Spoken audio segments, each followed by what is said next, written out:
Hello everyone, Ace here, and today let's talk a little bit about BattleTech Gothic, what it is and why fans are not particularly happy with its announcement. To start off, BattleTech Gothic is an alternate universe setting for the BattleTech franchise, and already appears to be very widely disconnected with what the original BattleTech was, at least in terms of overall theme and what to expect, with clear inspiration being taken from Warhammer 40k. Now, don't get me wrong, BattleTech has always had a rather dark and gritty setting, which is something that it shares in common with Warhammer 40k. Even still, both settings are ultimately fairly different from one another, and this does lead quite nicely into a big part of the reason why fans aren't exactly pleased with this announcement. Because while Warhammer 40k was about humanity largely fighting off swarms of various Xenos, as well as the ruinous powers, and occasionally each other, BattleTech has by contrast been almost exclusively a human versus human affair, with the exception of exactly one instance that nobody likes to talk about, and that a significant portion of the fans consider to be non-canon in the first place. Civilized alien species are simply not a thing in the BattleTech universe. So having alien species be a massive threat in BattleTech Gothic is missing the mark of what BattleTech is. BattleTech at its core is a setting where noble houses,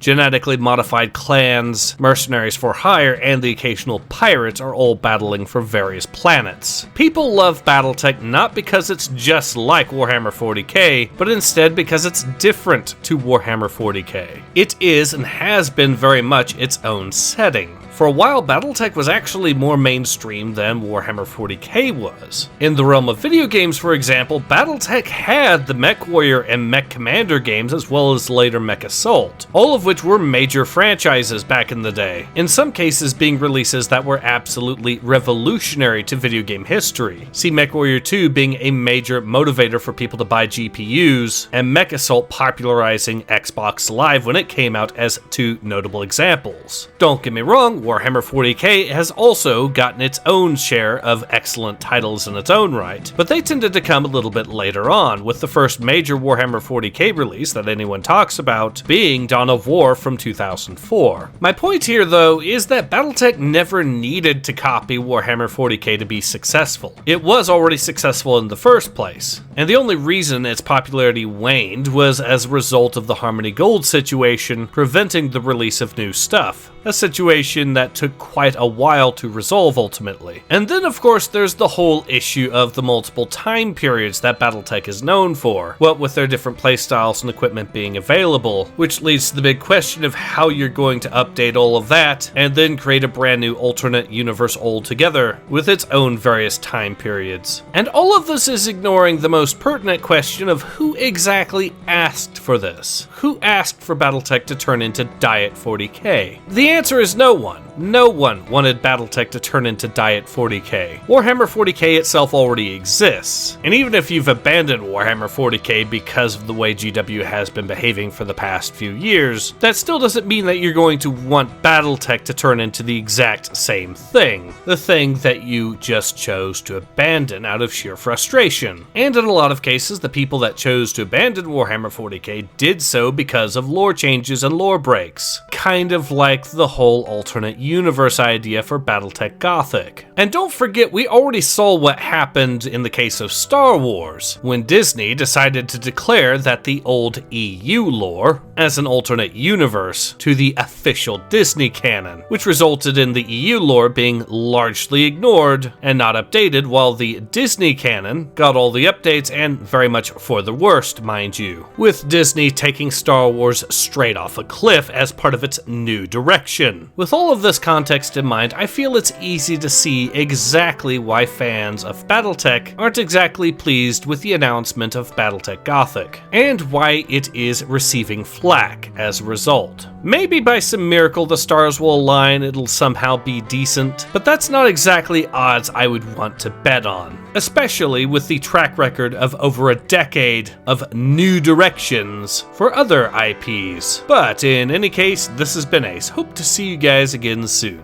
Take care. Ace out.